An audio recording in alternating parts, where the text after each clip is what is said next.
Saya pribadi kebetulan banyak ketemu para pemimpin Pak. Tapi saya mau bikinkan aja Pak, mohon maaf.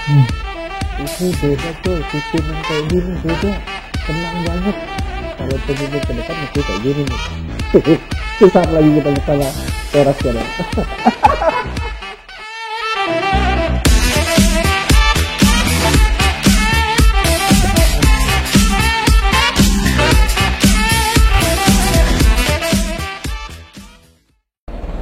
Assalamualaikum warahmatullahi wabarakatuh. Salam inspirasi. Hari ini kita mendatangi kantor BNPT, di mana alhamdulillah kita diterima langsung sama Bapak Kepala Badan, yaitu Bapak Boy Rafli. Hari ini kita mencoba menanyakan kepada beliau, akhir-akhir ini masih banyak terjadinya teroris dan segala macam. Untuk itu, mempersingkat waktu, kami langsung saja kepada narasumber kami. Assalamualaikum Pak Boy. Waalaikumsalam warahmatullahi wabarakatuh. Pak Boy, dengan kesibukannya Pak Boy, mohon maaf nih kita hadir dan mengganggu sedikit. Iya. Tapi ini perlu diinfokan khususnya untuk teman-teman Teras Channel, Pak. Iya. Sebelum kami tanya lebih lanjut mengenai latar belakang Pak Boy, sebenarnya apa sih Pak yang terjadi di dua kejadian terakhir Makassar sama di Mabes Polri itu Pak? Apakah kelompok yang sama atau bagaimana Pak? Iya. Jadi yang terjadi adalah sebuah fakta terjadi aksi tindak pidana terorisme, di mana yang pertama di Makassar ya, dalam 1 bulan terakhir ini di halaman depan gereja katedral yang dilakukan oleh sepasang suami istri ya, atas nama Lukman dan Dewi ya. Jadi dengan mengendarai sepeda motor kemudian meledakkan dirinya di depan pintu gerbang gereja itu. Yang berikutnya lagi adalah seorang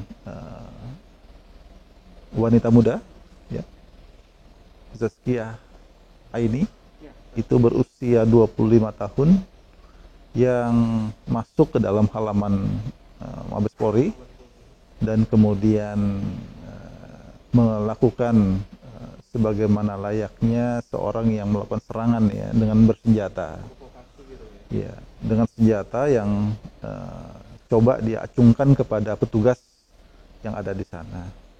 Dua fenomena ini adalah hari ini berkaitan dengan erat terjadinya penyebarluasan paham ideologi terorisme. Ya, ideologi terorisme yang berlangsung dalam masyarakat kita. Ini memang dilakukan propaganda dengan menggunakan berbagai sarana ya, saluran informasi, terutama yang paling kuat adalah penggunaan media sosial.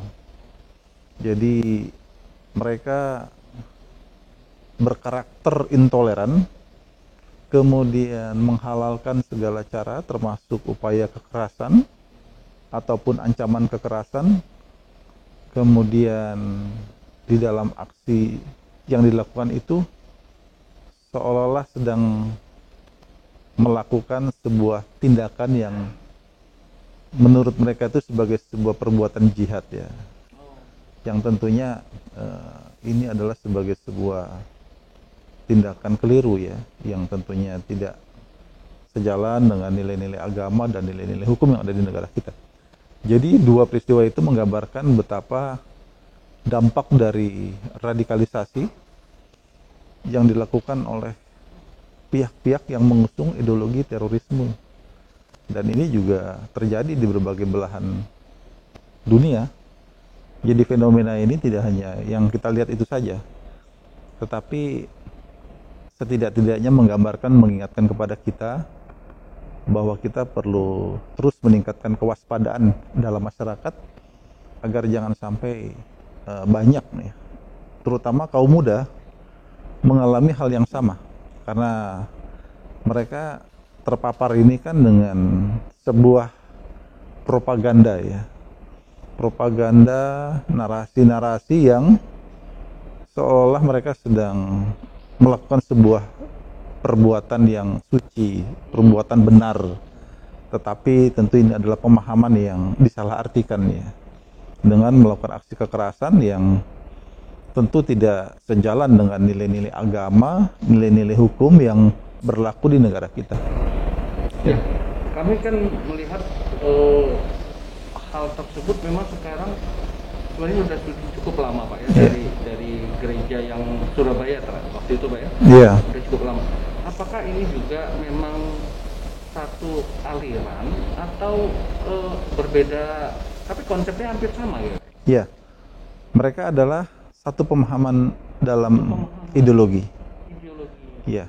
Jadi ideologi terorisme di mana yang terjadi di tahun 2018 itu dengan yang terjadi hari ini di 2021, mereka dapat dikatakan memiliki satu pemahaman dan memiliki pemikiran yang sama.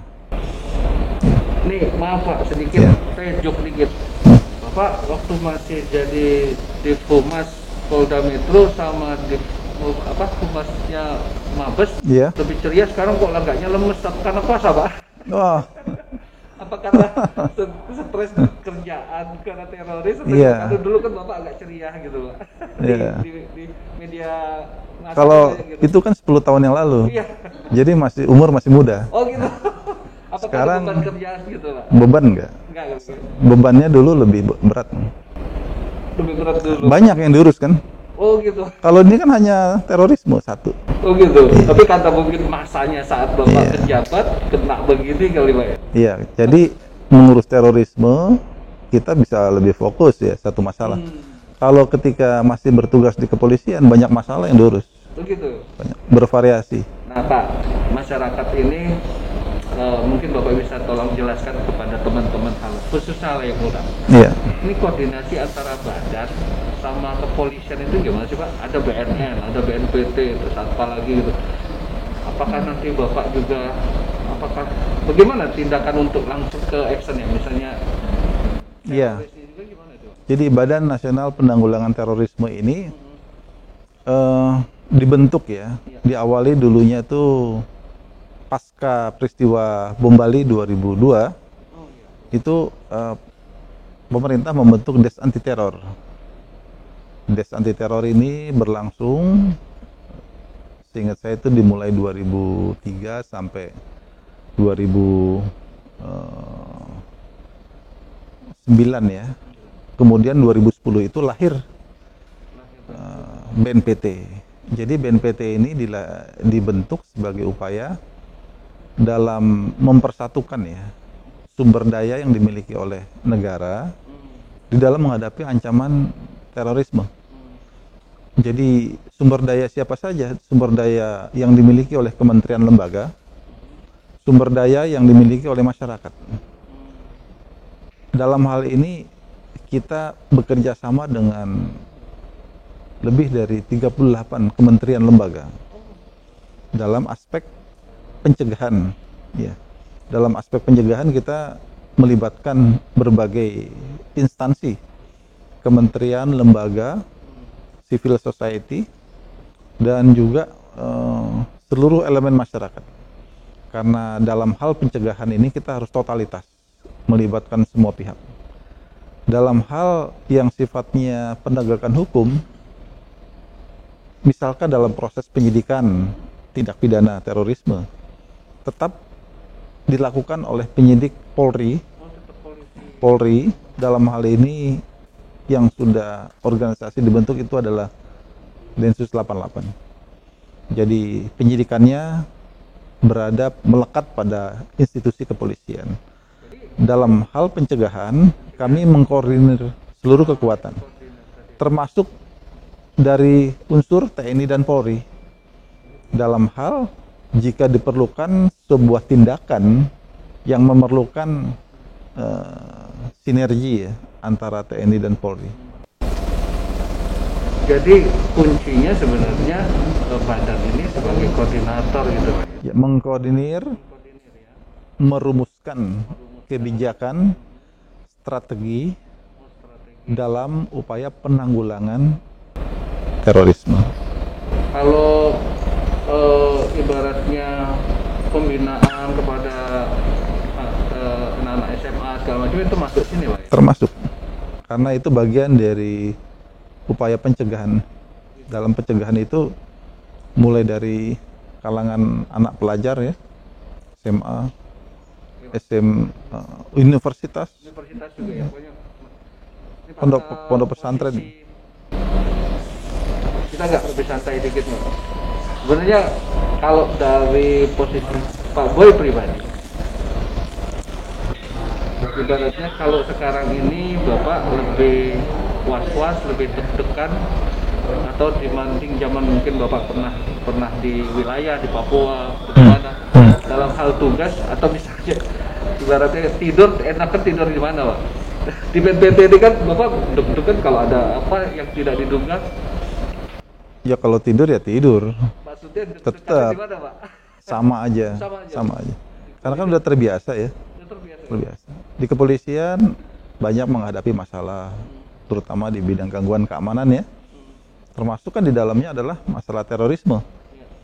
Di BNPT ini juga kita tentu harus lebih fokus lagi.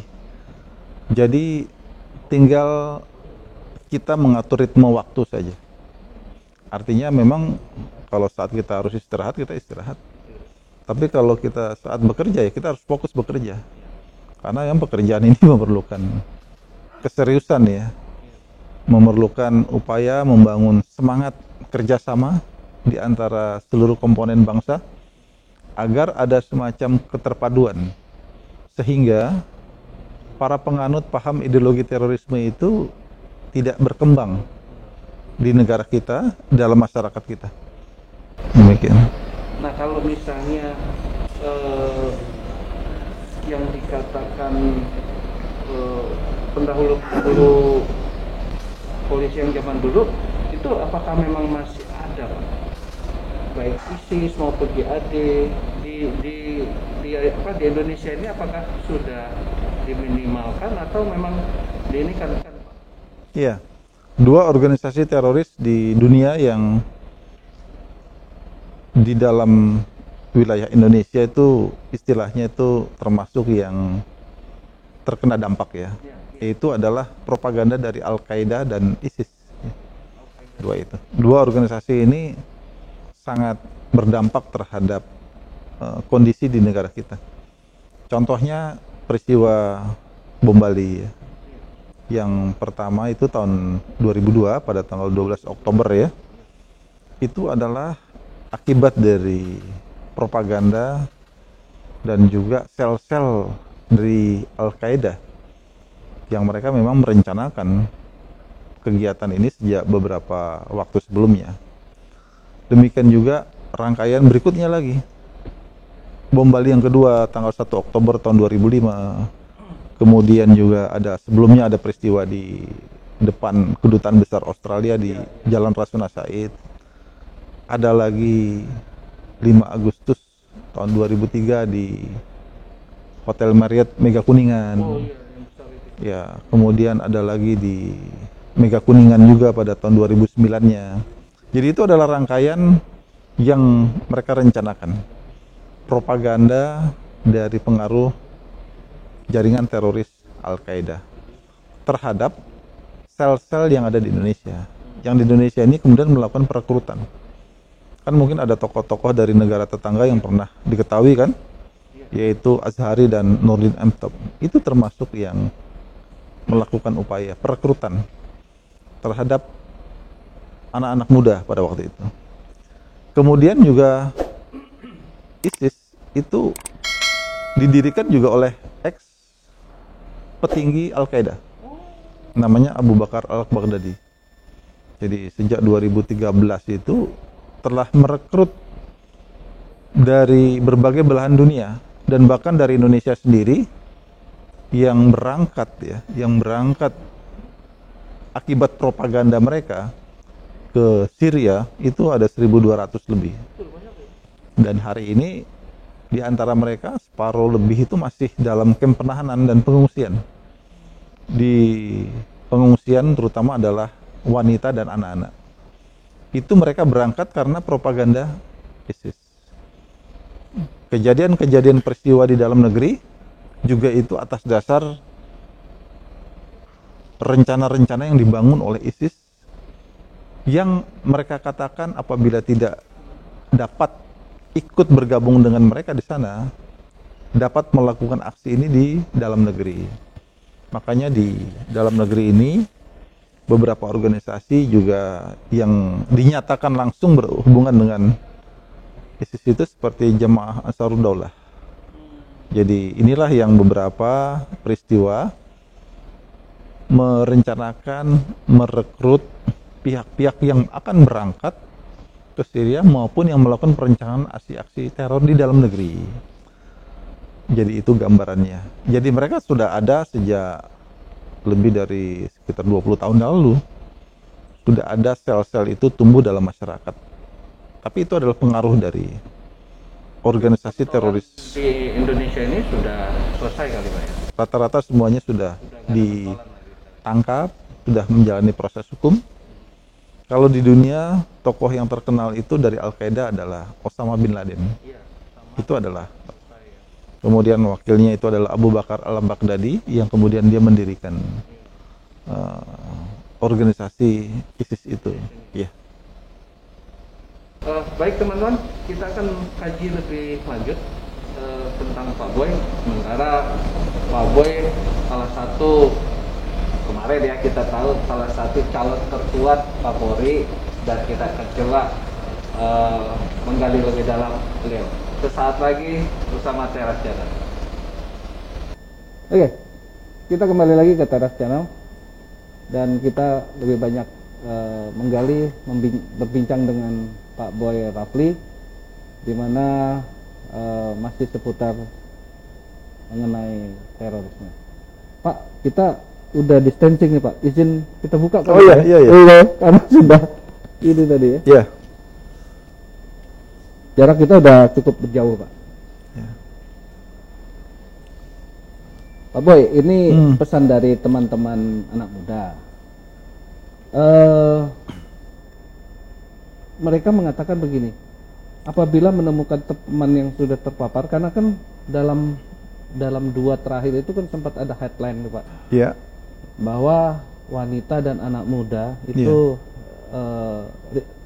yang paling gampang saat ini disentuh oleh pihak ini. Yeah. Nah, ini ada DM dari teman-teman.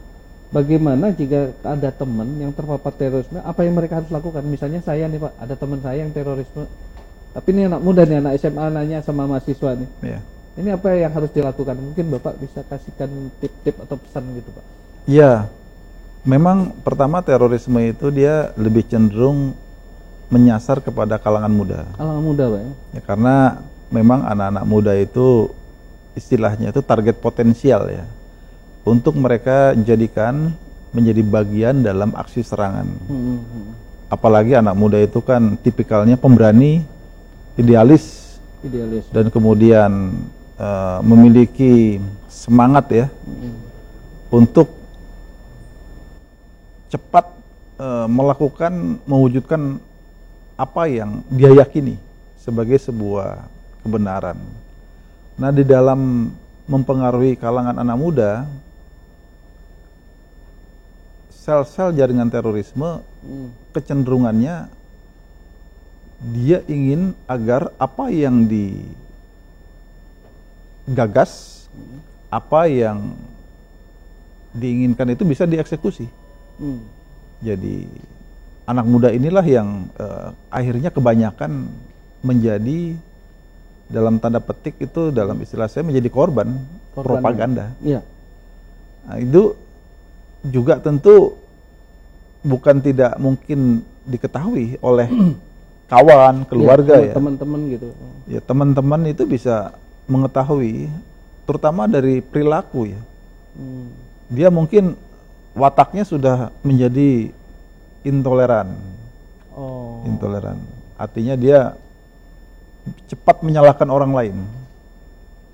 Yang benar itu adalah apa yang dia yakini dan Atau dia dirinya. sendiri, atau dia sendiri gitu ya. Jadi itu salah satu karakter intoleran nih. Yang kedua, kecenderungannya dia lebih tertutup ya. Lebih tertutup. Artinya itu banyak dia menjauh dari kebanyakan kawan-kawan yang lainnya. Jadi ketika ada teman kita yang kelihatannya menjauh dan melakukan sesuatu yang sepertinya tidak terbuka, tidak fair lagi, tidak seperti biasanya, itu perlu kita mewaspadai. Itu ekstrim Pak ya, perubahan itu. Biasanya dia gaul terus tahu-tahu gitu tuh atau biasanya ada proses waktu ya. Ada proses waktu. Oh. Nah, hari ini mereka-mereka yang berubah watak, karakter dan perilaku itu tidak menunggu untuk bertemu seperti ini dengan pihak-pihak yang mempengaruhinya. Tapi dia cukup dengan terakses dengan media sosial. Okay. Dengan terakses media sosial, dia bisa mendalami berbagai informasi. Jadi ketika sudah berada dalam lingkup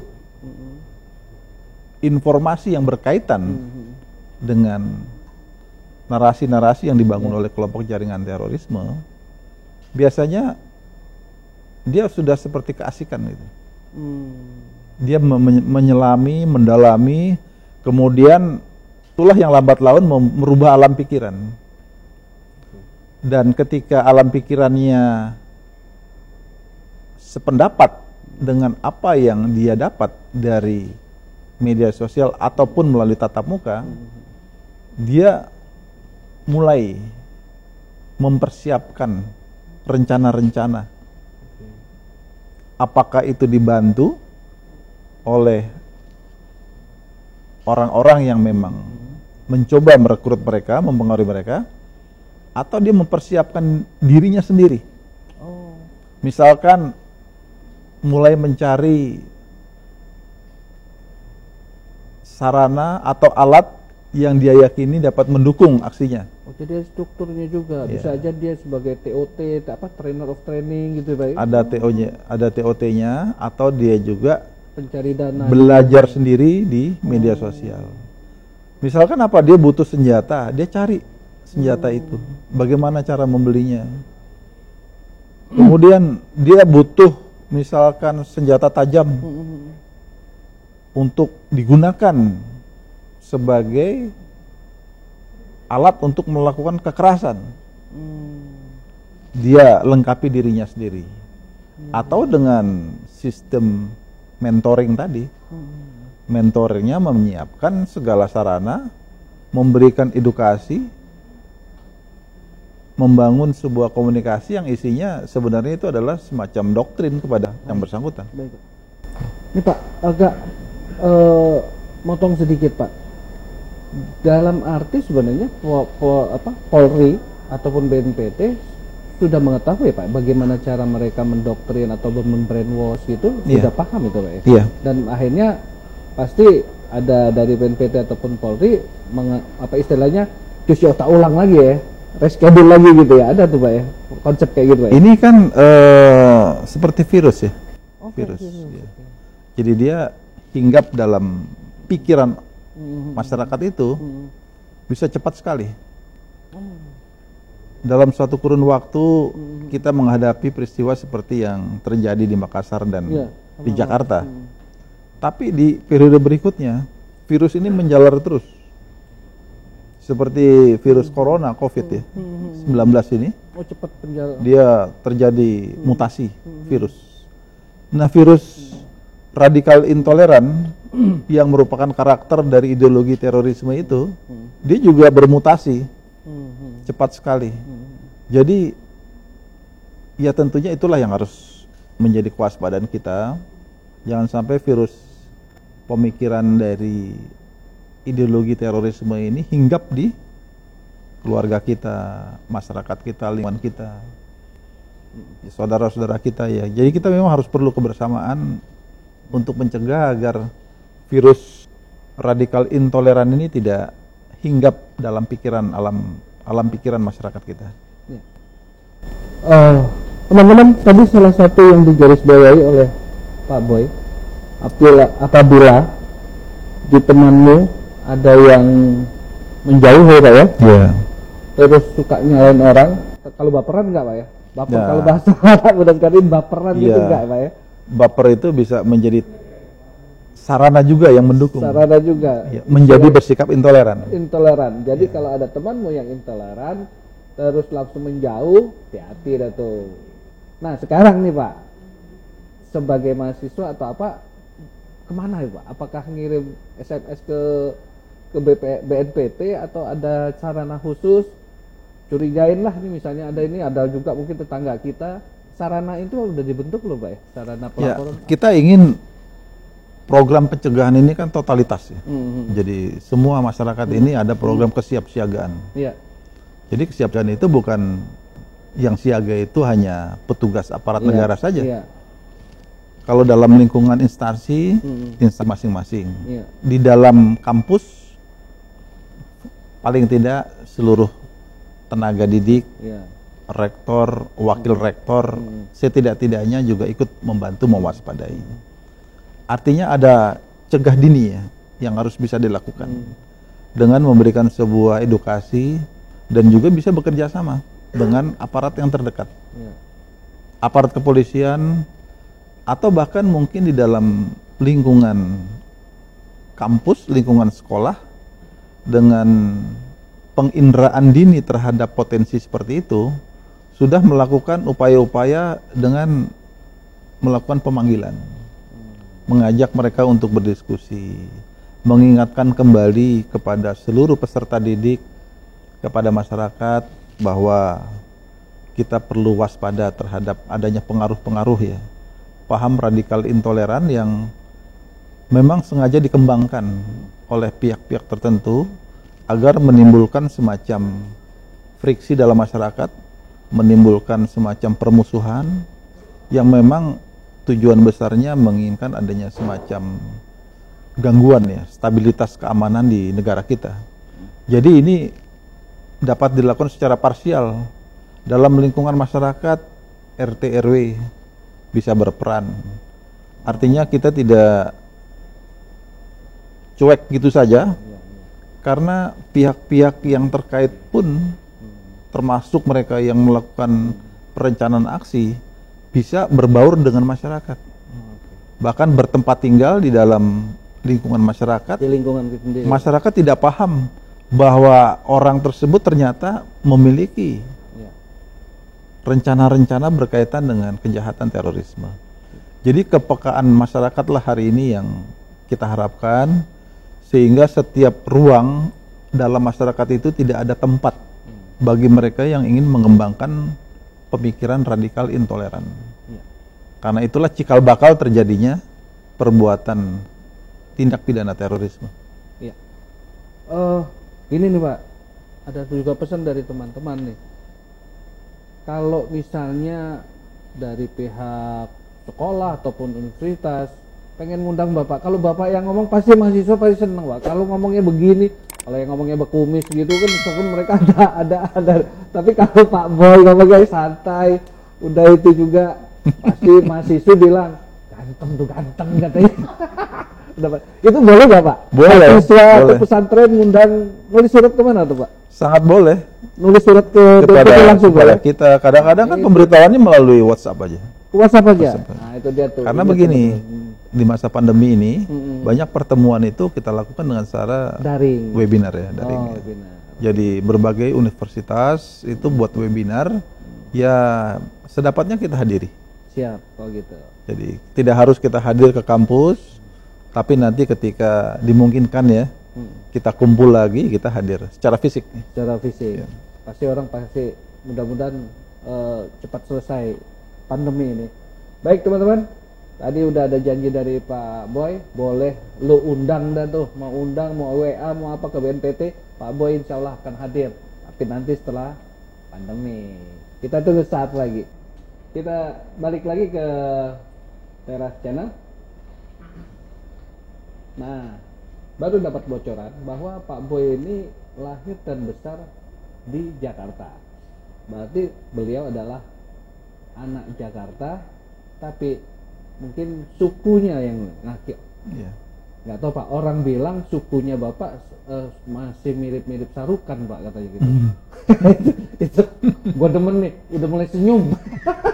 Sarukan bintang film itu ini Iya, ada. sukunya suku Sarukan deh, jangan-jangan Bapak memang masih saudaranya Sarukan deh. Mungkin dapat jelaskan Pak latar belakang. Iya, ya saya orang tua asli dari Sumatera Barat ya. Oh, Sumatera Barat. Ya, kalau ibu dari Kabupaten Agam, ya, Oh, Agam. ada desa kecil namanya Koto Gadang ya. Kutuk. Di situ ada Agam kan besar banget Pak. ya, ada Nagari Koto Gadang itu ada tokoh Hmm. Pak Agus Salim, Oh. ya, Pak Emil Salim ya. Emil Salim. Oh, Itu adalah asli dari sana. Dan ada lagi beberapa tokoh besar yang juga banyak diketahui oleh masyarakat. Dan orang tua dari Kabupaten Solok. Solok. Ya, dari Solok. Solok terkenal sama berasnya tuh Pak ya. Iya. Dari Solok orang Benar. tuanya. Jadi kedua orang tua saya hanya sudah merantau di Jakarta. Oh, oke. Dari kalau kakek bahkan udah dari tahun 20-an ya. Di Jakarta. Ya, jadi orang tua saya Oh, di sini. mereka menikah di Jakarta dan kemudian saya juga lahir di Jakarta tahun 65 ya. Jadi kita sekeluarga sekolah, bekerja, termasuk kesempatan pertama kali menjadi polisian. Saya kebetulan mendapatkan tugas di Jakarta juga. Berarti waktu daftar polisi dari Jakarta. Dari Jakarta. Oke. Ya. Berarti memang anak Jakarta dong Bapak. Anjak namanya. Anjak gitu. Asli di mana tadi tinggal Pak? Di daerah ini Jalan Minangkabau, Jalan Minangkabau. Oh, Jalan Minangkabau itu kan dekat Manggarai, Pasar Rumput ya. Pasar Rumput. Oh, memang banyak orang Minang di situ Pak ya. Iya. Ke Jalan Minangkabau, Terus kita pindah ke Tebet ya, pindah ke Tebet. sampai ya sampai hari ini lah, sampai hari ini. Terus sekarang sudah punya berapa putra putri? Ya, saya menikah putri 2. Ya. Yang satu sudah berkeluarga, berkuliah di Fakultas Hukum, udah selesai. Yang satu lagi masih kuliah ya. Perempuan juga. Jadi 2 anak saya perempuan. Belum punya cucu berarti Bapak? Cucunya 1. Oh, sudah 1. Iya, 1. Alhamdulillah sudah 2,5 tahun. 2,5 tahun. 2,5 tahun. Oke. Berarti benar beliau masih keturunan darah Sumateranya, tepatnya dari Minangkabau karena ibu bapak beliau dari suku Minangkabau. Tapi tak tahu apakah Pak Boy ini sudah tidak ada lagi bahasa dialek karena memang lahirnya adalah sudah lahir di Jakarta, anak Jakarta, aslian Jakarta. Ya, itu kakek saya yang mengarang sidul anak Betawi itu. Oh, Iya. malah itu. Ya, jadi sebenarnya kakek dari ayah saya ya. Jadi ini cicitnya. Cicitnya. Itu namanya Bapak Aman Datuk Majoindo. Oh. Dia hijrah di Jakarta itu 1920 sebagai pegawai di Balai Pustaka. Jadi itu adalah pengarang sidul anak Betawi itu. Berarti memang ada turunan seninya dong Pak. Iya. Nah, Bapak Iya. sendiri seninya apa? Nggak jelas. Lah mungkin waktu di kepolisian biasanya kan ada Iya. tuh Pak. Apa pemain drum band atau pernah Ikut drum band ikut. ikut drum band. Tapi main alat tiup. Oh, alat tiupnya Iya, gitu. alat tiup, ya. Nah, anak Manggarai ini kan ya dulu kan terkenal. Berarti kan Bapak tahun 80-an tuh sana. Wah. Premannya banyak. 70-an. Iya, berarti kan TK aja kan 71, 72. nah ngerasain nggak Pak? Bandel-bandelnya di Manggarai terus pindah ke Tebet, anak Tebet. Iya. Tebet tahu sendiri, suka main motor. Dulu main motor nggak Pak? Dimarahin sama orang tua, nggak boleh. Nggak boleh. Mainnya sampai sepeda doang. Sampai Sepeda boleh. Oh, SMA Pak? Nggak. Nggak diperbolehin juga. Sekolah jalan kaki. Jalan kaki. Jadi nggak naik motor karena takut kecelakaannya. Tapi kalau sepeda boleh. Tapi dibilang sama orang tua nurut Pak, nggak berontak atau gimana gitu? Saya penurut orangnya, Oh, orang tua. oke. Cuman saya anak pertama, ya. Anak pertama, jadi kecenderungannya nggak mau merepotkan orang tua. Oke. Dan kebetulan ayah saya itu meninggal muda. Jadi tahun 75 orang tua saya meninggal, ayah. Oh, berarti Bapak masih kecil dong? Masih 10 tahun. Oh. Jadi nggak mau merepotkan orang tua. Jalan apa aja. Nggak mau merepotkan artinya juga kita, ya artinya harus menjaga lah. Nah, Jangan sampai. punten nih Pak, ini ada sangkutannya kalau boleh saya plesetin. Karena mungkin karakter tadi nurut segala macam, saya ngomong sama teman-teman nih bahwa beliau adalah calon terkuat loh di media massa segala macam, udah dikatakan calon terkuat Kapolri. Tapi karena nurut tadi kali Pak ya, jadi nggak ngerasa apa segala macam karena nurut orang tua, didikan orang tua segala Iya. macam, ya manut aja namanya juga. Benar. Jadi kepala badan Iya. ya manut sama pimpinannya Pak Presiden ya Pak ya. Iya. Kan orang tua tuh mengajarinya bersyukur, Bersyukur. berbuat yang terbaik aja. Oke, berarti Itu aja. dia anak yatim dari umur 10 tahun Iya. loh. Iya, Jadi kalau tugas itu kan ya apa yang diberikan kepada kita, udah kerjakan sampai yang terbaik gitu. dan bisa memberikan sebuah kemanfaatan bagi masyarakat banyak. Ya, Itu yang penting. karena itu tadi sudah terdidik dari masa muda rupanya Pak Boy ini. Jadi yang hal-hal kayak gitu ya mungkin dianggap cemen aja lah Pak ya, memang Iya. karena tugas. Disitulah mentalitas seorang Boy Rafli. Nah, sekarang Pak, hobi Bapak terhadap kejenuhan, terhadap tekanan pekerjaan, kompensasinya apa Pak? Selama masih muda maupun sampai sekarang gitu. Iya, kalau olahraga dulu saya zaman kecil SMA ya, sampai menjadi taruna akpol itu saya pemain basket.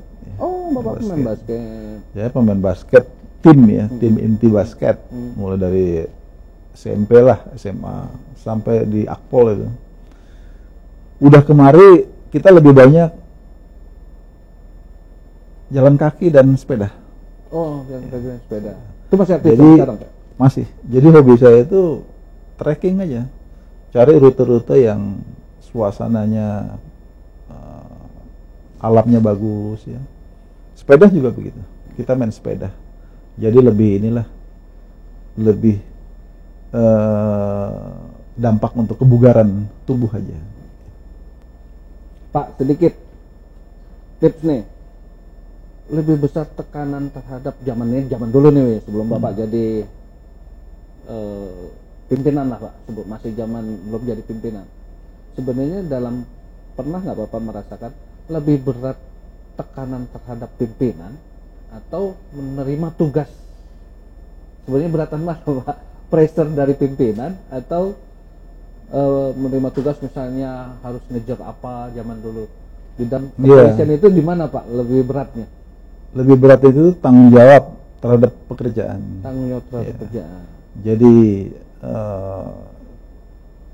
saya jarang dimarahi oleh atasan ya, jarang.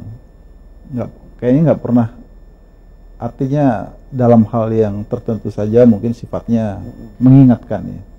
Tetapi bagaimana kita kerja ini mempertanggungjawabkan tugas kita itu. Karena prinsip saya itu kan kita harus berusaha mengerjakan sesuatu itu yang terbaik lah. Akhirnya itu bergumul dalam diri sendiri aja. Bagaimana yang kita kerjakan itu punya nilai yang baik ya terhadap institusi, terhadap masyarakat. Itulah yang menurut hemat kami, apalagi kalau kepolisian ini kan kategorinya tugas pelayanan ya. Selama di kepolisian ya. Termasuk hari ini kita di BNPT ya sebenarnya melakukan pelayanan kepada masyarakat. Agar masyarakat kita ini bisa terbebaskan dari ancaman terorisme. Nah ini kan sebuah beban yang tentunya tidak ringan, yang harus dijawab dengan rasa tanggung jawab dan suatu kegiatan yang memang harus dilakukan dengan sungguh-sungguh gitu. Jadi beban tanggung jawabnya itu adalah terhadap pekerjaan sendiri. Nah Pak, kami melihat bahwa sebenarnya banyak sekali polisi yang contohnya seperti Bapak lah ya. Satu, kalau saya bukan karena ketemu Bapak tuh saya muji-muji Bapak, enggak. Track record Bapak di media itu kan sudah kelihatan, Pak. Satu yang kami lihat bahwa sebenarnya sampai orang bilang jarang loh divisi humas ataupun di humas di Metro Jaya, di Metro maupun di Mabes itu sampai 2 kali, ibaratnya siapapun pimpinannya tetap aja humasnya Pak Boy gitu loh. Jadi saking terkenalnya Bapak dulu waktu jadi humas, baik di Metro juga, Polda Metro. Nah sebenarnya mungkin salah satu sikap Bapak yang tidak mau mengeksplor diri, padahal kalau kita lihat, ya maaf ya, saya teringat ada Kapolda mana yang dianggap bahwa itulah ustadznya Polri, padahal di Polri itu banyak sekali ustadz ya Pak, termasuk Pak Boy sendiri yang sudah dididik dari kecil mental agama segala macam. Cuman kalau Bapak mau, sebenarnya kan Bapak menguasai media waktu itu. Iya. Tapi Bapak tidak lakukan itu kan. Iya. Itu salah satu ciri Boy Rafli sebenarnya. Beliau juga main di medsos, tidak apa, sebenarnya masalah soal agama, soal keliling, soal ke pesantren segala macam. Itu udah wayangnya orang Sumatera bilang begitu, dan juga didikan dari orang tua beliau juga seperti itu. Padahal Bapak menguasai media waktu di Polda Metro maupun di ini kan. Tapi yang dikenal temannya Bapak kan. Malah yang saya seolah-olah ada ustadz yang harus meninggalkan rapat. Ya, kita nggak sebut lama lah Pak ya. Harus meninggalkan rapat untuk demi azan sudah berkumandang. Padahal di Polri banyak itu ya. Nah, hal itu sebenarnya kedidik karena keluarga atau terdidik karena tugas, Pak? Iya. Sikap seperti itu. Karena itu sifat satria loh, Pak. Iya. Yang pertama kita tentu karena tugas ya. Karena tugas. Kan katakanlah bertugas di bidang kehumasan ya. Ya kita kan sebenarnya intinya membangun reputasi institusi ya. Iya. Jadi kita tidak berorientasi kepada hal yang sifatnya pencitraan. Kalau pencitraan itu kan ada semacam semangat rekayasanya tinggi. Iya. Tetapi kalau reputasi itu didasarkan kepada akuntabilitas. Iya. Makanya ke dalam itu, walaupun saya punya tugas mengangkat citra institusi, tapi yang harus dinomorsatukan adalah reputasinya. Jadi kalau ada sesuatu, maka tentu harus ada koreksi, ada komitmen dari institusi untuk melakukan langkah-langkah perbaikan. Karena kan ini institusi kan diperhatikan oleh masyarakat ya. Jadi atas dasar itulah saya melakukan pemanfaatan hubungan dengan media itu ya secara proporsional aja. Tidak dilebih-lebihkan, tidak dikurangi, tetapi kita menyadari bahwa sorotan media itu terhadap institusi kan juga tidak ringan. Iya. Artinya media melihat sebagai sesuatu hal-hal yang kekurangan yang wajib diperbaiki oleh kepolisian, oleh institusi. Jadi oleh karenanya saya mencoba menjaga keseimbangan antara menjaga mandat tugas dari institusi dan mempertemukan dengan harapan masyarakat terhadap institusi. Jadi mempertemukan dua kepentingan itu. Masyarakat kepengen institusi kepolisiannya hebat, bersih, kemudian menjadi pelindung, menjadi pelayan, tidak merugikan masyarakat, tidak menyakiti hati masyarakat. Nah, mempertemukan dua keinginan antara keinginan institusi dan masyarakat itu yang harus kita bisa mainkan peran. Ya, Mbak Ardi memang benar yang mungkin Bapak katakan tadi ya. Karena memang terlihat sekali siapapun Kapolrinya, siapapun pimpinannya, Pak Boy pasti ditempatkan di tempat-tempat strategis gitu. Terakhir yang kami ketahui, Pak Boy dari Papua juga ada masalah waktu itu ya Pak ya. Bapak membebaskan apa kemarin itu Pak yang tahun 2018 itu? Ya ada masyarakat yang tersandera lah. Tersandera itu ya. Oleh kelompok kriminal bersenjata KKB itu ya. Iya betul. Nah itu merupakan juga reputasi. Itu zaman Kapolrinya siapa Pak ya? 18 itu Waktu berarti itu Pak Tito, Pak Tito, Karnavian ya, iya. Kapolrinya. Nah, Iya. itu juga ibaratnya karena mungkin pengabdiannya Pak Boy ini lebih cenderung kepada kebijakannya pimpinan atau memang institusi harus mengatakan begitu, Pak? Sebenarnya kiblatnya kemana tuh, Pak? Kalau secara seorang perwira tinggi itu Iya. harusnya gimana, Pak? Kita nih kepolisian ya, kepolisian itu termasuk institusi ketika di kepolisian ya, dia kan mengemban amanah dari konstitusi negara kita ya, untuk sebagai menjaga, memelihara Kamtibmas, menegakkan hukum, bertindak sebagai pelindung dan pengayom. Jadi dasar hukum kita bekerja itu sudah sangat jelas. Oleh karena itu memadukan antara amanah konstitusi, kebijakan dari pimpinan, itu harus kita terjemahkan dengan sebaik-baiknya. Yang terpenting adalah untuk berorientasi kepada pelayanan publik, kepada masyarakat. Apapun yang terbaik untuk masyarakat itu harus kita tempuh.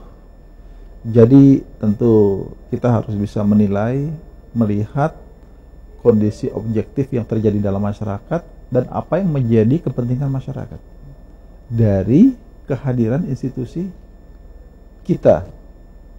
Apakah BNPT, apakah ketika saya masih di kepolisian. Jadi kita melihat apa yang sebenarnya yang harapan masyarakat terhadap kita. Itulah yang harus kita jawab sebenarnya. Jadi kebijakan itu bisa lahir juga karena tentu mengadopsi Dari apa yang diharapkan ingin masyarakat oleh kita.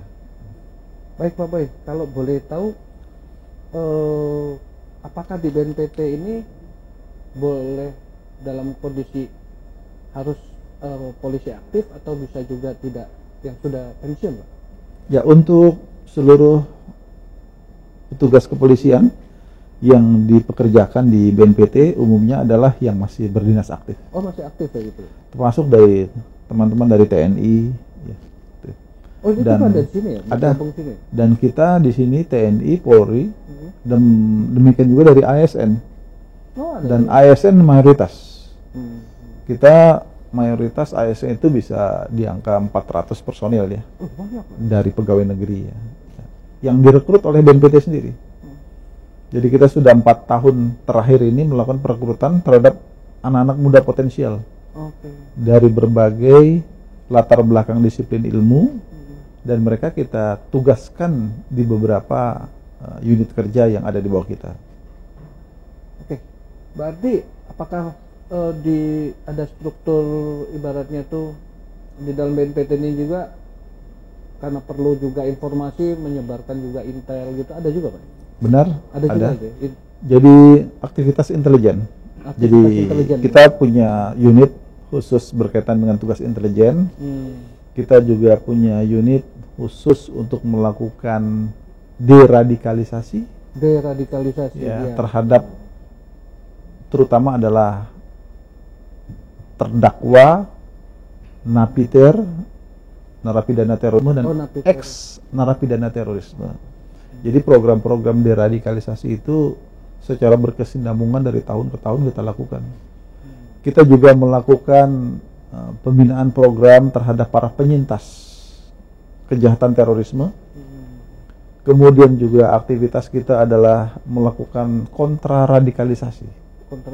Ya, jadi kan radikalisasi ini berlangsung terus ya dalam masyarakat. Ini kan harus ada program-program kontranya. Nah, kontraradikalisasi ini kita melibatkan juga kalangan anak muda. Oh, gitu. Kita membuat yang namanya disebut sebagai duta damai. Duta damai ini adalah anak-anak muda yang berbasiskan kemampuan di bidang teknologi informasi untuk melawan hegemoni propaganda terorisme di dunia maya. Itu harus dilawan juga dengan anak-anak muda. Jadi anak-anak muda kita dibangun kesadarannya, kecintaannya terhadap tanah air, kemudian juga tentunya harus punya wawasan kebangsaan ya. Jadi kita tanamkan, dan kemudian pada akhirnya anak-anak muda kita ini mampu melihat mana yang kira-kira sejalan dengan ideologi negara kita, sejalan dengan nilai-nilai bangsa kita, atau yang bertentangan dengan ideologi negara kita. Jadi mereka umumnya diberikan kemampuan untuk melihat ya sebuah fenomena dan kemudian mereka merancang sendiri narasi-narasi kontra yang diharapkan itu dapat mengeliminasi pengaruh terhadap kaum remaja di negara kita. Karena hari ini kita tahu bahwa pengguna internet di negara kita ini kan sudah 202 juta penduduk. Terbanyak di Asia. 80% pengguna medsos, akun media sosial. Dan mayoritas dari pengguna medsos ini adalah kalangan usia muda. Dan kita tahu bahwa Indonesia hari ini berada pada posisi bonus demografi. Artinya usia produktif itu menjadi dominan. Nah, inilah yang harus kita jaga. Jadi tugas kami yang menjaga anak-anak muda dari pengaruh paham radikal intoleran yang memang secara sistematis berkesinambungan dilakukan oleh kelompok-kelompok jaringan terorisme global. Jadi itulah sebagai suatu bentuk program-program yang kita laksanakan yang intinya meningkatkan daya imunitas bangsa, imunitas anak-anak muda dari berbagai pengaruh paham-paham radikal intoleran. Karena sejatinya radikal intoleran itu tidak sejalan dengan nilai-nilai ideologi negara kita. Yang itu harus kita ingatkan ke anak-anak muda. Kalau di era saya dulu kan, mungkin di era kita semua masih dapat penataran. Masih ada P4. P4. 45 jam, 100 jam. Iya, betul. Tapi anak-anak muda sekarang kan mereka nggak mengenal program seperti 20-30 tahun lalu. Nah, inilah yang kami coba ingatkan di tengah perubahan dunia yang diwarnai dengan derasnya arus informasi, maka anak-anak muda Indonesia harus waspada. Jangan sampai informasi yang tidak bermanfaat, tidak sejalan dengan kepribadian karakter bangsa kita, itu dengan mudah diikuti oleh anak-anak muda kita. Kira-kira begitu, Mas. Ya.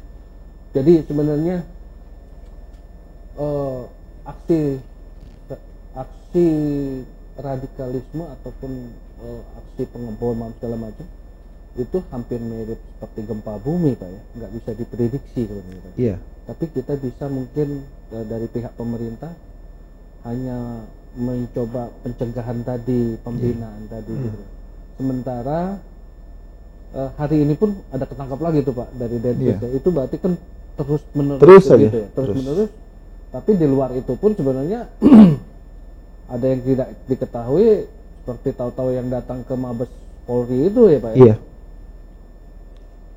Dan menurut, nah ini Pak, apakah benar bahwa memang sekarang ibu-ibu muda pun atau remaja putri pun memang cenderung terpapar hal yang seperti itu, Pak? Iya. Kepada radikalisme itu. Iya. Dalam dunia terorisme, kita melihat selama ini kaum perempuan ya, dan anak-anak itu sebenarnya bagian dari korban. Oh, korban. Korban yang dilakukan oleh pihak kaum prianya. Jadi walaupun hari ini terjadi kesetaraan gender, ya, tetapi sebenarnya pemikiran radikal intoleran ini dikembangkan mayoritas oleh kaum pria. Hanya di dalam pelaksanaannya, karena ini bersentuhan dengan doktrin, ideologi, kekerasan ya, yang akhirnya menimbulkan sebuah keyakinan pada diri mereka. Dalam sebuah keluarga, seorang ayah bisa mengajak istri, suami bisa mengajak istri dan anak, gitu. Yang seolah-olah mereka akan melakukan sebuah tugas suci, tugas mulia, dengan melakukan berbagai aksi-aksi kekerasan ini. Jadi dalam sebuah rumah itu awal mula terpapar umumnya kepada sang suami, kemudian mengajak istri, anak terbawa. Jadi saya melihat selama ini posisi wanita dan anak itu adalah sebagai korban. Diajak gitu ya. Diajak oleh kepala keluarga. Bagi mereka yang telah berkeluarga. Gitu deh. Seperti kemarin terjadi di Makassar, itu kan suami istri. Iya, suami istri itu, Pak. Ya. Itu awal mulanya pasti dari suaminya. Kemudian mengajak kepada istrinya, istrinya ya namanya orang suami istri pasti Iya. mereka berumah tangga, ada semacam Doktrin kesetiaan juga, dengan suami, ikut apa yang dilakukan oleh suami, akhirnya terbawa. Jadi ini adalah kondisinya demikian. Jadi selama ini dari hasil mapping kita, laki-laki sangat dominan. Sebenarnya Lebih masih dominan laki-laki. Laki-laki dalam pelaksanaan mengajak perempuan dan anak. Oke, Pak. Kita mengerikan juga kalau bicara. Tapi intinya Pak Boy sudah memberikan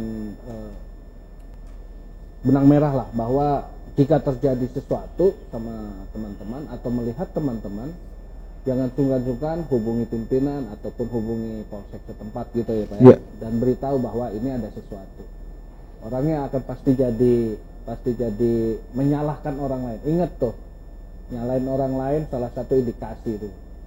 Sering menyalahkan nggak ya? Sering menyalahkan orang lain, sudah itu maunya menyendiri. Tapi kalau sendirian ke kamar mandi nggak apa-apa, coy. Baik, Pak Boy. Ini kita agak santai sedikit. Pak Boy ini kan ngomongnya ya begini mungkin pendidikan, tapi enggak juga ya, Pak. Tidak semua polisi juga kayak gini, rapi ngomongnya segala macam. Nah, sebenarnya kalau saat ini sekarang Bapak di BNPT kepala badan jatuhnya, Pak ya. Ini bertanggung jawabnya langsung ke presiden, Pak ya. Iya. Langsung presiden. Iya. Berarti sering dong ketemu Pak Presiden. Pada acara-acara yang tentunya secara protokol diatur ya. Dan dalam hal pelaporan, kemudian koordinasi juga dengan Bapak Wakil Presiden dan Bapak Menko Polhukam. Oh, kepada Pak. Ya. Kami di bawah koordinasi Menko Polhukam posisi dalam konteks berbagai acara-acara yang sifatnya kita laksanakan lintas kementerian. Dalam hal-hal tertentu, isu-isu tertentu, tentu kita berapa kali diundang Bapak Presiden untuk adanya rapat ya, menukar informasi, kondisi kekinian yang terjadi, dan program-program yang harus kita eksekusi, kita laksanakan. Biasanya dalam momen-momen tertentu dengan beberapa kementerian lembaga, kita diajak berbicara bersama. Nah, misalnya kejadian 2 terakhir, Boy. Ya. Beliau telepon langsung, Boy, kantor gua gitu loh. Gitu nggak Pak? Atau mungkin ajudannya itu gimana? Atau misalnya Bapak sendiri, karena ada kejadian, Bapak sendiri langsung menerobos apa istilahnya, izin mau ketemu Pak Presiden, mau laporan gitu. Tuh, Iya. Yang gimana, Pak? Yang 2 terakhir melalui Bapak Menko Polhukam. Melalui Bapak Menko Polhukam. Iya. Nah, terus Bapak melapor ke sana. Iya. Termasuk Pak Menko Polhukam menghubungi kami, dan kemudian kita memberikan informasi. Selanjutnya secara berjenjang dilaporkan kepada Bapak Presiden. Begitu. Ya. Nah, pada misalnya dia manggil Bapak secara kepala badan, apa Pak? Ada pesan yang bisa disampaikan nggak pada umum? Ya, Yang kalau lah intinya. termasuk yang Bapak Presiden sampaikan adalah kita harus berusaha membangun sebuah peradaban yang lebih baik di media sosial. Oh. Karena media sosial ini banyak digunakan oleh kaum netizen itu yang dilandaskan dengan niat yang tidak baik, tujuan yang tidak baik. Misalkan melakukan penghinaan, penghujatan, dan bahkan tidak sungkan-sungkan. Istilahnya juga termasuk melakukan penghinaan kepada pejabat-pejabat negara. Artinya di sini ada tentunya rambu-rambu yang harus kita hidupkan. adanya semacam kepatuhan, adanya semacam penghormatan terhadap nilai-nilai budaya dan hukum yang harus kita ingatkan kepada masyarakat. Oleh karena itu, salah satu pesan yang pernah disampaikan oleh Bapak Presiden, bagaimana kita mengedukasi di dunia maya, melakukan literasi, kemudian juga mengajak pihak-pihak yang sudah secara nyata menggunakan media sosial secara baik untuk terus mengkampanyekan kebaikan di dunia maya. Karena inilah yang sebenarnya dunia baru yang perlu kita pelihara bersama ya. Yang berikutnya yang Bapak Presiden pernah juga, kan kita pernah bertemu dengan para korban ya kejahatan terorisme. Jadi Bapak Presiden pernah menyampaikan pesan bahwa kondisi korban-korban ini perlu juga diketahui oleh mereka yang bertindak sebagai pelaku aksi teror. Kan banyak juga mengalami cacat permanen ya. Ini sebagusnya bisa dipertemukan kepada mereka-mereka yang dulu tercatat sebagai pelaku aksi teror. Misalkan dengan membuat bom berakibat terjadinya luka-luka yang sedemikian parah terhadap para korban. Nah, kebetulan itu pernah berjumpa dengan Bapak Presiden dan beliau pernah berpesan ini bagus dipertemukan dengan mereka-mereka yang dulu pernah menjadi pelaku bom. Dan itu sudah kita lakukan. Seminggu lalu kita mempertemukan istilahnya penyintas dengan ex napiter yang di masa lalu pernah terlibat. Jadi tumbuh sebuah suasana baru, jadi suasana silaturahmi yang tentunya bisa kita manfaatkan menyampaikan pesan kepada masyarakat luas bahwa kita harus berupaya bersama agar kejahatan terorisme ini tidak terjadi lagi.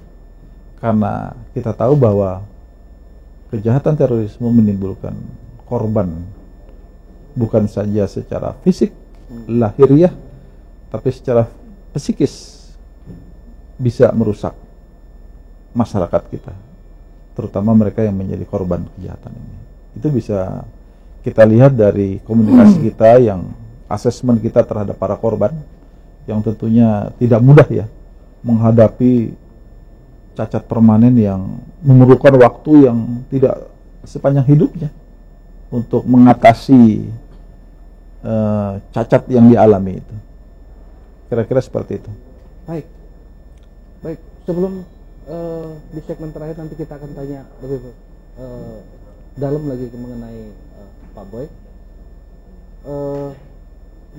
Saya pribadi kebetulan banyak ketemu para pemimpin Pak. Tapi saya mau bisikan aja Pak, mohon maaf. Ini beda coy, pimpinan kayak gini beda, tenang banget. Kalau pemimpin ke depan mesti kayak gini nih. Sesaat lagi kita bersama Teras Channel. Kita balik lagi kepada Pak Boy Rafli. Nah, supaya tidak terlihat bahwa ini settingan, saya mencoba mengatakan bahwa banyak yang kami temuin atau saya temuin para pemimpin-pemimpin Indonesia. Mungkin salah satu yang nanti perlu dipikirkan adalah pemimpin ke depan itu bukanlah hanya sifatnya yang pencitraan, tapi juga memang sudah dari batinnya atau dari karakternya akan melakukan yang terbaik untuk bangsa dan negara ini. Ditambah juga kalau bicara masalah keislaman udah nggak diragukan, beliau sudah memang terdidik dari orang tua dari sejak kecil. Masalah soal agama, masalah pendidikan sudah banyak malang melintang, banyak sekali yang mereka cap di pendidikan formal maupun dalam pendidikan yang non formal, baik di bidang kepolisian maupun bidang umum. Nah, kita coba gali ke depan Pak Boy ini apa yang akan dibawa tugas BNPT ke depan, maupun nanti kita minta juga tips-tips dari beliau. Pak Boy, saya sih usul salah satunya. Ya. Salah satu pasti kan zaman Akabri ataupun zaman muda dulu waktu bom Tamrin, Bapak di mana, Pak? Kapolda Banten. Kapolda Banten. Iya. Zaman bom Tamrin itu kan ada di medsos polisi ganteng. Sebenarnya Bapak udah ganteng dari dulu tuh. Ibu-ibu mengatakan begitu. Cuman orangnya cuman ke dasar. Nah, mungkin maksud kami begini. Tapi karena memang tugas mungkin kali ya, tugas dan tanggung jawab Bapak juga memberikan di humas itu keterkenalan Bapak itu, tapi ternyata di balik itu semua Bapak sudah banyak menyelesaikan pekerjaan-pekerjaan yang tidak terekspos karena kebutuhan dari masyarakat dan pimpinan gitu ya. Itu Pak tadi garis bawahnya ya. Nah, oleh karena itu kita ngusulin BNPT kalau pas lagi santai undang stand up comedy, Pak. Supaya Pak Boynya ceria lagi gitu. Karena bawa adik kerjaan sama pimpinan Pak Presiden tadi. Jadi kalau ada pertemuan undang stand up comedy atau apa ya biar nggak stres. Tapi nggak stres kan Pak, pegawai Bapak di sini kan? Enggak. Karena gini, kita ngajarkan ke teman-teman semua yang kerja di sini ya, bahwa kerja itu ya bagian dari ibadah lah. Nah, jadi kalau sudah begitu, tidak ada yang harus stres, tidak ada yang harus rugi, tidak ada yang harus bermalas-malasan, karena mindsetnya bahwa bekerja ini adalah sebagai bagian dari ibadah kita kepada Sang Maha Pencipta, kepada Tuhan, kepada Allah Subhanahu wa Ta'ala yang tentunya memberikan kesempatan kita untuk bisa berbuat ya. Karena kita tahu banyak masyarakat, pihak-pihak lain yang tidak memiliki kesempatan yang sama seperti kita. Itulah yang kita coba sampaikan kepada kawan-kawan di BNPT ini. Saya agak curiga ini. Mana nih kamera? Ini, saya agak curiga. Jangan-jangan Boy Rafli ini boy yang diceritakan zaman kita SMA dulu ya? Yang di radio swasta itu ya? Catatan Sibo, jangan-jangan udah tuanya jadi Boy Rafli kali. Orang yang lurus banget. Gak pernah belok. Jangan-jangan gitu kali. Kalau ada yang bisa menjawab, nanti tulis di DM kita ya. Catat Pak. Tapi zaman Bapak kan itu? Oh iya. Zaman Bapak juga kan? Iya. Catatan si Boy ya? Zaman masih sekolah tuh. Karena ada juga itu boy catatan si Boy itu kan dari radio kan, nah ini jadi film. Pernah nggak Pak diledek? Itu zaman SMA atau Akabri itu ya? Udah lagi sekolah di Akabri. Pernah nggak diledekin? Lu tuh Boy kata gitu. Pernah nggak digituin Pak? Waktu film itu meledak gitu tuh. Ada juga. Bener nggak? Pasti karena beginilah perawakannya, cuman bedanya beda.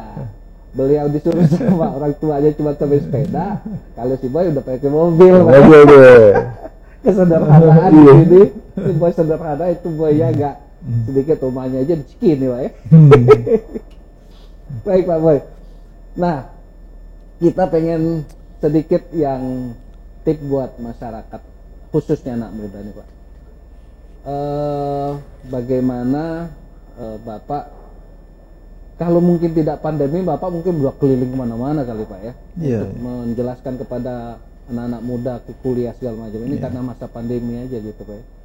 Nah sekarang gimana cara mudahnya supaya masyarakat bisa memberitahu atau berhubungan langsung sama BNPT, informasi atau media apa yang ada di BNPT ini Pak? Iya, dalam hal ini kita juga memiliki sarana komunikasi melalui media sosial ya. Nah itu nanti kita tulis di sarana kita Pak ya. Kita ada juga tentunya sarana komunikasi yang bisa menyampaikan informasi melalui akun-akun medsos yang kita buat. Dan tentu pada kesempatan ini juga kita menyampaikan pesan kepada kaum muda khususnya ya. Artinya sehebat apapun kita memiliki kemampuan di bidang ilmu pengetahuan, apakah di bidang ilmu sosial, ilmu pasti, ya, menjadi apapun kelak. Yang tidak boleh kita hilangkan adalah sebagai bangsa Indonesia adalah tentunya karakter kecintaan kita kepada bangsa ini. Karena kan bangsa Indonesia ini dilahirkan dari perjuangan, ya, para leluhur dengan segala pengorbanannya. Para leluhur kita dari tokoh-tokoh nasionalis, tokoh-tokoh ulama besar, tokoh-tokoh lintas agama dari Sabang sampai Merauke, mempertaruhkan jiwa dan raga, mempertahankan untuk dapat merebut, ya, kemerdekaan Republik Indonesia ini. Dan hari ini kita menikmati apa yang diperjuangkan oleh leluhur, oleh para pahlawan kusuma bangsa. Jadi di era global seperti ini, di mana informasi begitu menguat, ya, yang bisa memudarkan sikap nasionalisme kita, semangat patriotisme kita, mungkin kita lebih, karena informasi ini begitu mudah, kita lebih memfavoritkan tokoh-tokoh yang katakanlah bukan dari bangsa kita sendiri, yang notabene mungkin tentunya mereka berlatar belakang budaya yang berbeda dengan bangsa kita. Nah, oleh karena itu pada kesempatan ini kami mengajak dari BNPT, jangan lupa kita mencintai negara kita sendiri. Itu yang penting, Pak.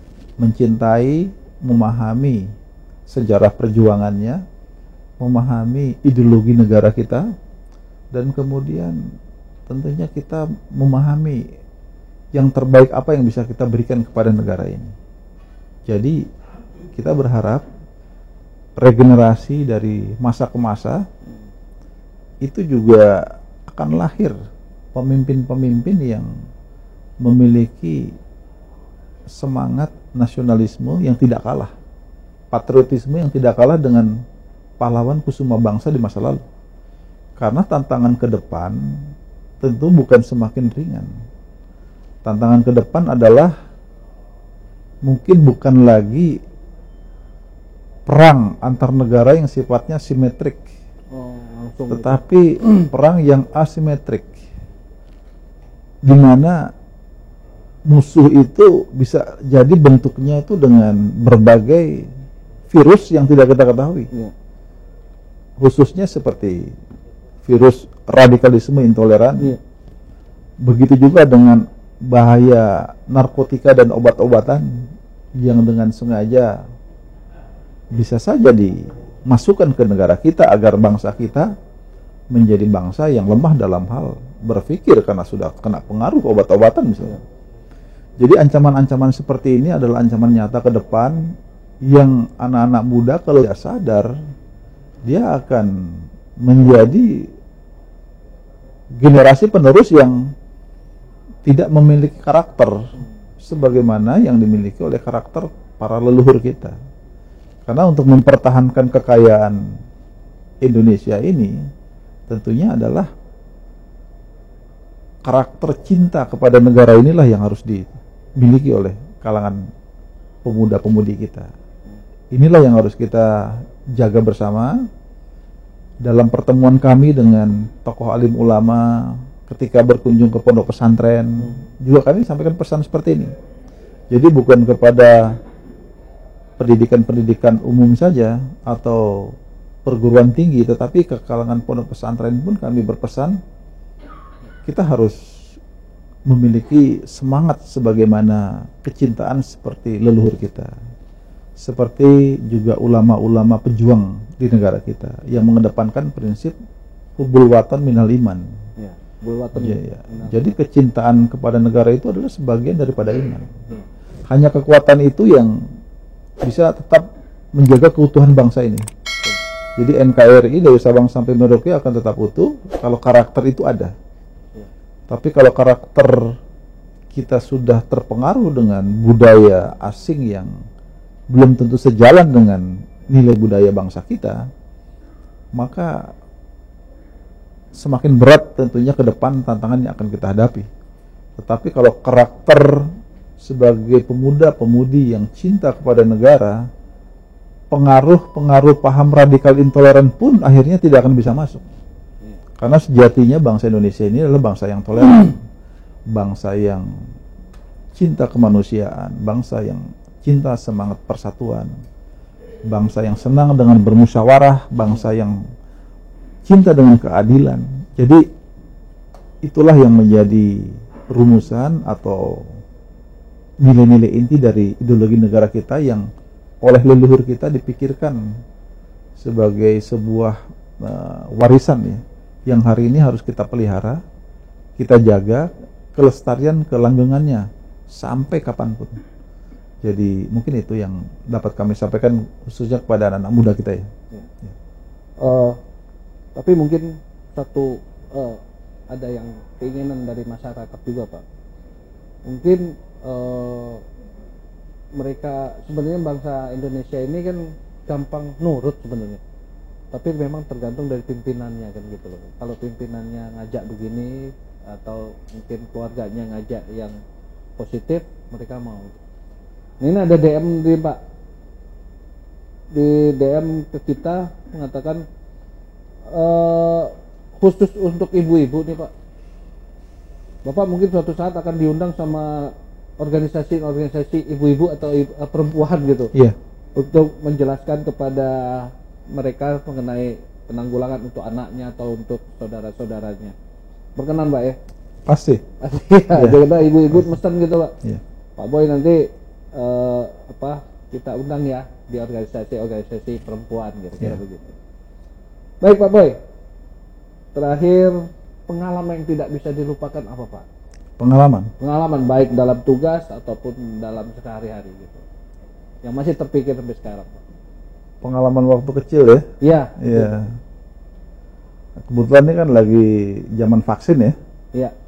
Dulu saya waktu TK juga dulu sudah ada vaksin. Apa tuh Pak? Cacar air ya. Oh, cacar air. Iya. Kan di sini kan? Iya di sini ya. Jadi saya waktu TK itu di sini di Jalan Minangkabau itu TK saya. Itu. Jadi tahun 70 lah itu. Jadi begitu lihat teman-teman saya di cacar di lengan, terus saya kan ketakutan. Saya lari keluar sekolah dengan sedikit terbirit-birit lah ya, berniat mau kabur pulang ke rumah. Begitu sampai di gerbang pintu nih, katanya guru saya gendong saya dari belakang. Jadi saya udah sampai di rumah, mau kemana, mau pulang, diangkat begini saya, dibawa lagi. Saya lupa itu. Sampai akhirnya dicacar juga. Dicacar saya. Tapi pakai nangis. Iya. Tapi itu bahasa anak gaul sekarang tuh tengsin Pak. Mau kabur tengsin. Tadinya udah aman, udah di depan pagar, digotong. Iya. Itu hashtag nanti Boy Rafli tengsin gitu. Mau kabur tapi tengsin. Baik Pak Boy. Oke. Pak, terakhir pesan dari teman-teman motor nih Pak. Gimana Bapak melihat, walaupun Bapak kan di Polri sempat di Humas lama segala macam, pesan untuk anak-anak motor, khususnya yang kejadian kemarin 2-3 minggu yang lalu ada sempat viral masuk istana lah segala macam itu loh, khususnya penggemar motor besar itu loh. Khususnya penggemar otomotif, khususnya sepeda motor ya. Kita harus mempertimbangkan sisi bahaya mengendarai sepeda motor di jalan raya, karena kita tahu bahwa potensi kecelakaan di jalan raya dengan menggunakan sepeda motor itu sangat besar. Oleh karena itu kita sayangi diri kita, nyawa kita, keluarga kita, dengan tidak melakukan aksi mengendarai sepeda motor secara ugal-ugalan. Jadi apabila kita punya bakat, punya keinginan untuk mengendarai sepeda motor dengan kecepatan tinggi, bisa menggunakan sirkuit balap yang ada. Contohnya bagi masyarakat yang berada di Jakarta, di Jawa Barat, bisa menggunakan sirkuit Sentul yang masih dimungkinkan untuk kita menggunakan dan berlatih di sana, atau mengikuti event-event balapan sepeda motor. Kita harus menyadari bahwa di jalan raya itu, yang menggunakan jalan raya adalah semua moda transportasi. Tidak ada ruas jalan yang eksklusif hanya boleh digunakan oleh sepeda motor. Ada kendaraan bus, truk, kendaraan pribadi, minibus, dan lain-lain. Oleh karena itu tentu kita harus waspada, sayangi diri kita, sayangi keluarga kita, berkendaralah sepeda motor dengan mematuhi peraturan lalu lintas yang ada. Sehingga itu pun bukan hanya menyelamatkan diri kita, tetapi juga menyelamatkan orang lain. Karena bukan tidak menutup kemungkinan, karena kelalaian kita, orang lain menjadi celaka karena kita tidak hati-hati. Demikian kira-kira. Baik, terima kasih. Karena Bapak sudah memberikan motivasi. Tadi mana titipan dari teman-teman motor? Oh, ada titipan dari teman motor ini. Ada, Pak. Waduh. Mudah-mudahan Bapak berkenan untuk menerimanya dan memakainya. Iya, iya. Ini, Pak. Terima kasih. Kasih ya. Iya. Baik, teman-teman. Kalau tahun 80-an ada catatan si Boy, di 2021 ada Boy Rafli. Apabila catatan si Boy meledak sampai ke film layar lebar, mudah-mudahan Pak Boy Rafli ke depan juga akan menjadi seorang yang melebar juga, membesar juga, jangan besar badannya tapi Pak ya, besar jiwanya, dan terbukti Pak Boy calon pemimpin, bukan calon pemimpin, udah pemimpin sekarang Pak ya, tapi pemimpin masa depan yang tanpa pencitraan, keluar dari hatinya. Agama juga tidak dibuat main-main, tapi merupakan itu sebuah ibadah. Itu Pak ya. Insya Allah Boy Rafli bersama Teras Channel kami mengucapkan terima kasih banyak. Terima kasih, sama-sama. Mudah-mudahan ke depan BNPT dengan tugas yang diemban oleh Pak Boy dapat dijalankan dengan seksama, dengan ibadah tadi dikatakan, dan juga sampai dengan untuk kepentingan masyarakat yang terpenting Pak ya. Akhir kata, wabillahi taufiq wal hidayah. Wassalamualaikum warahmatullahi wabarakatuh. Waalaikumsalam warahmatullahi wabarakatuh. Salam aspirasi. Terima kasih Pak Boy, sampai jumpa.